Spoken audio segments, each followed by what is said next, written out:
Hello, I'm Chris, welcome to my channel. Today I just wanted to do like a free-form video, which is what most of this channel comprises of.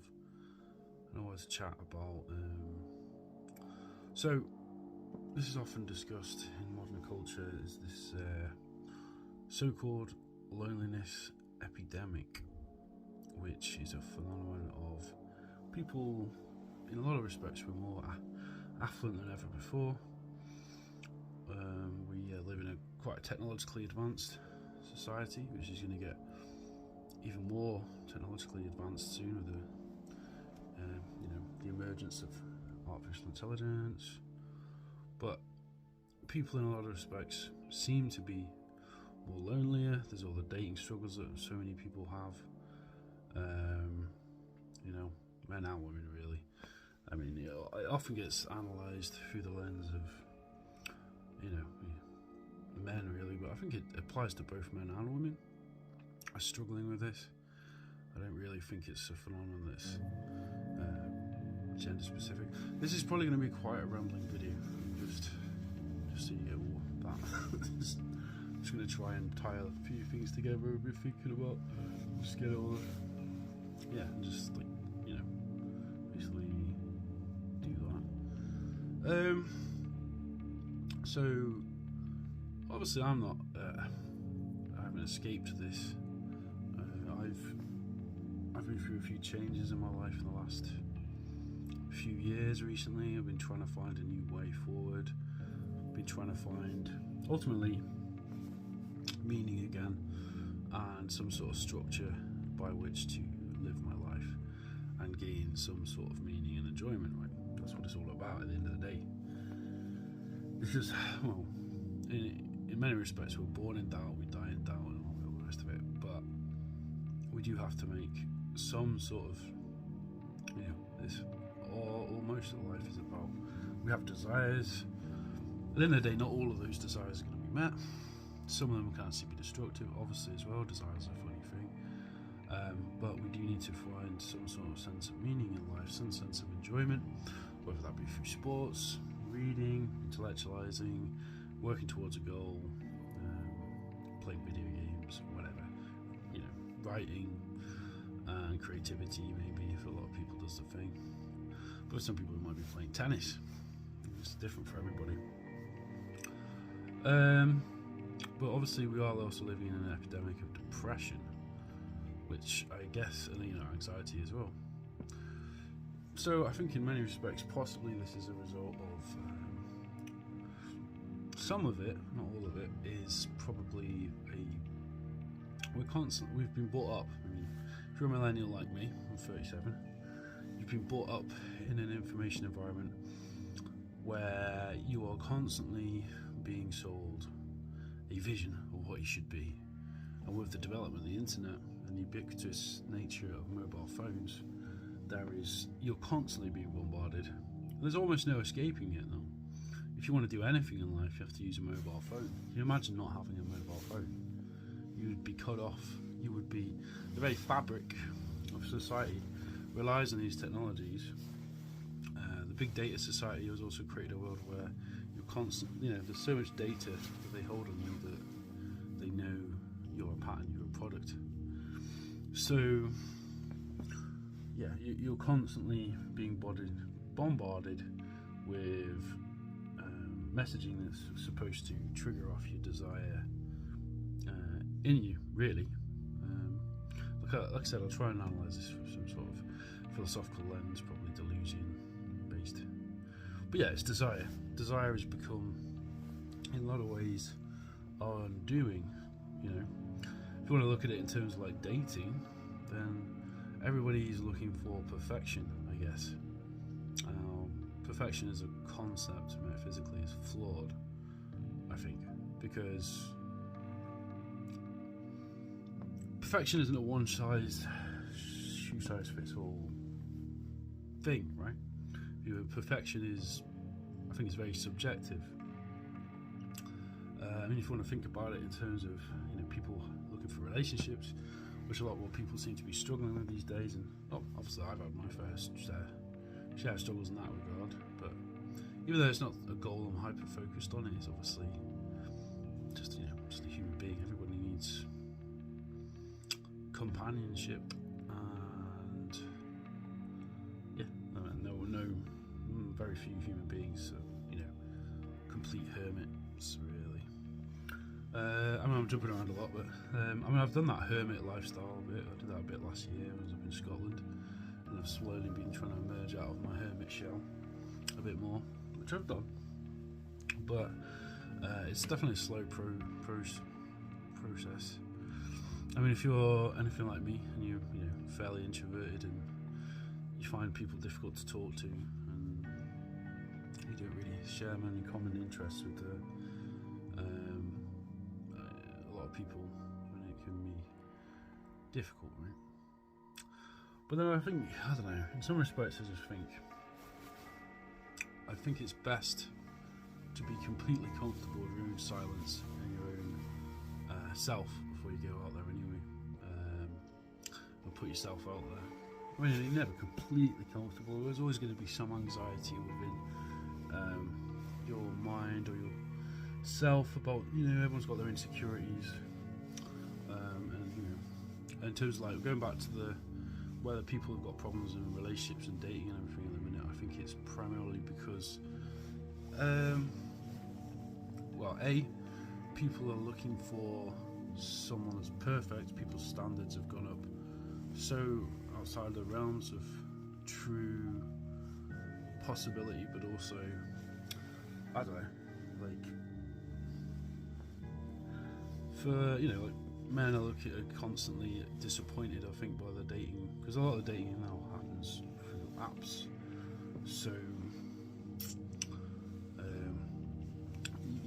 you have to, that is a system that will reward a certain way of communicating, and if you happen to be an anxious or depressed guy who's I don't know, not particularly conventionally good looking, you are going to struggle on there, because you will not get, unless you put in the effort and put forth the best aspect of yourself, the best version of yourself, then you can. It's easy to understand how you would suffer in that regard and not really get much response. I found even with dating apps, it's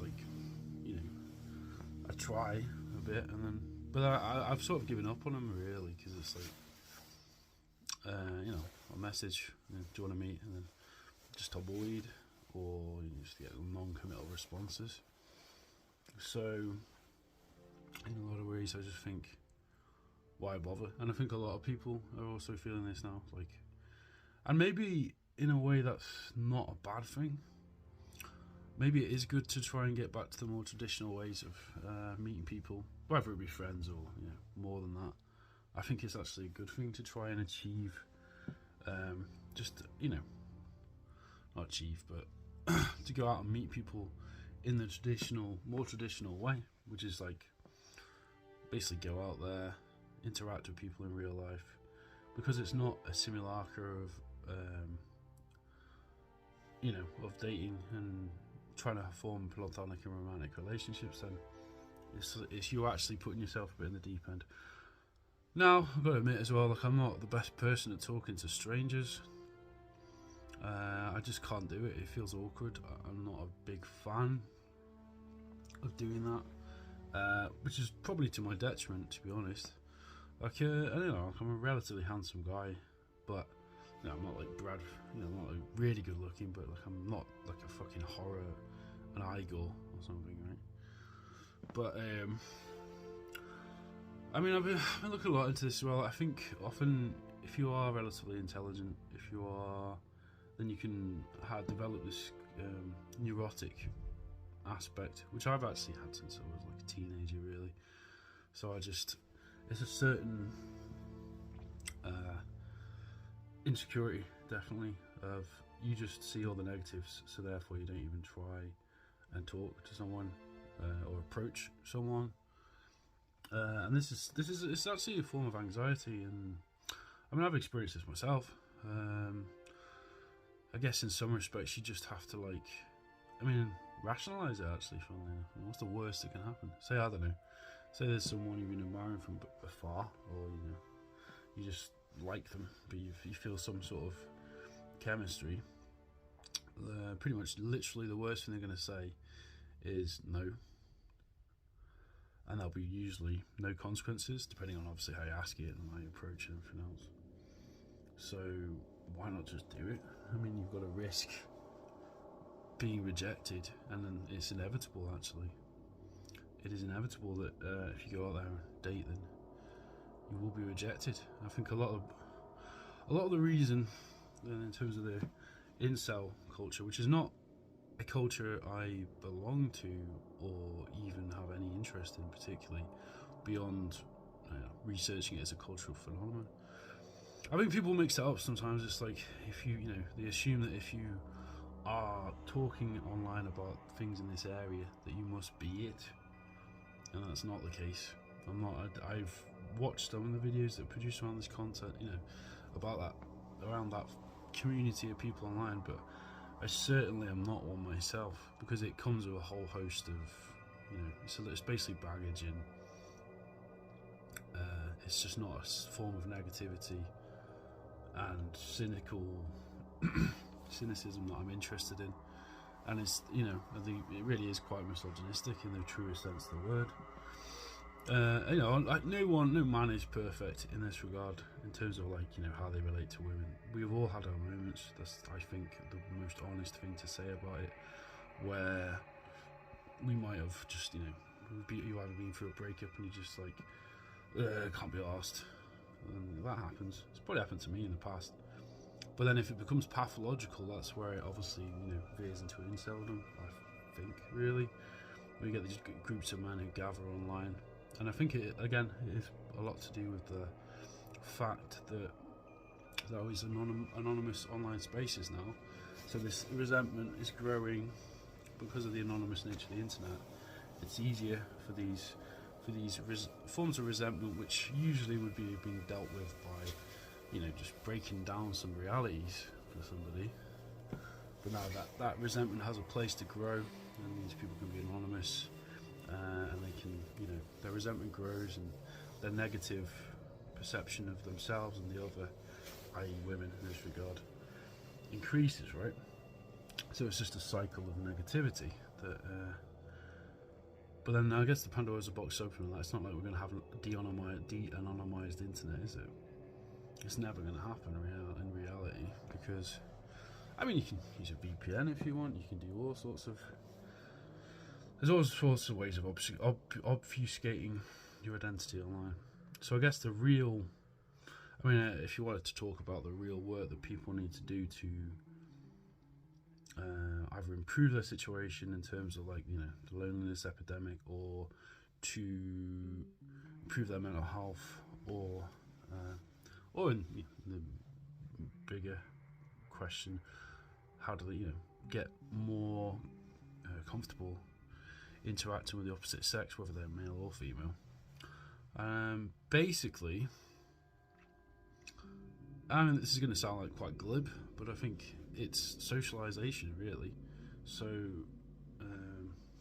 socialization is the main thing. That it's literally that simple, I think. If you get these extreme incel guys, and who are really going down the rabbit hole of the black pill and all that crap, then they have to put themselves into situations where they are gonna have to just talk to some women and realise that they're not all one giant collective legion, which is basically the agenda, I suppose, that's pushed online about it, right? That the women are all this, which is just false. It's obviously false. Some women are annoying, some men are annoying. You won't vibe with everybody. It's just part of life, man. You're not gonna vibe with everybody. You're gonna get rejected by someone you like. You're gonna sometimes have, sometimes you are gonna have to maybe not have your ideal fantasy met. And everybody has fantasy, but then obviously the point is not to let that fantasy of usually something that's very unobtainable destroy any chance of real happiness in your life, however fleeting it will be, because happiness is fleeting. That is the nature of happiness. I mean, I don't even think it's that much. I think peace is more of a state of mind to try and achieve, as opposed to happiness. Happiness is a very subtle, but also quite superficial emotion in a lot of respects. Peace is more longer lasting. That's being settled. That's like, all the rest of it. Anyway, I'm being an armchair psychologist, but I'll call this video Armchair Psychologies for Incels, maybe. And again, I stress, I'm not a fucking incel. I'm not an active one, but I do have a sex life. I do talk to women, I do interact with women, I don't hate women.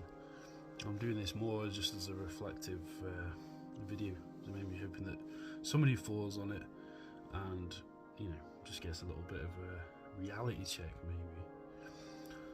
Like I examine all these things as cultural phenomena, which is what they are, obviously. And try and relate it to how technology is changing us, because I also work in technology, so it's part of my career, I suppose, really. But yeah, I don't know. I mean, that's just a really bunch of thoughts, loosely connected. I'd say if you had a Merry Christmas, you're gonna have an Happy New Year. I'm sort of like in a moody state today, to be honest. The weather's horrible. I've had a fairly decent Christmas, nice food and everything. Anyway, that's boring. If you have any thoughts, leave them below. If you are yourself slipping down into this very negative mindset, has anything I said helped in any way, just to try and snap you out of this incredibly fatalistic, dumb mindset? Hopefully it does. Do you disagree with anything I've said here? Obviously that's good if you do, because I'm always open to criticism. And like I said, this is just literally me riffing off the top of my head. It's not like the truth. That would be a ridiculous claim to make, of course. Yeah, I'll leave it at that. Yeah, but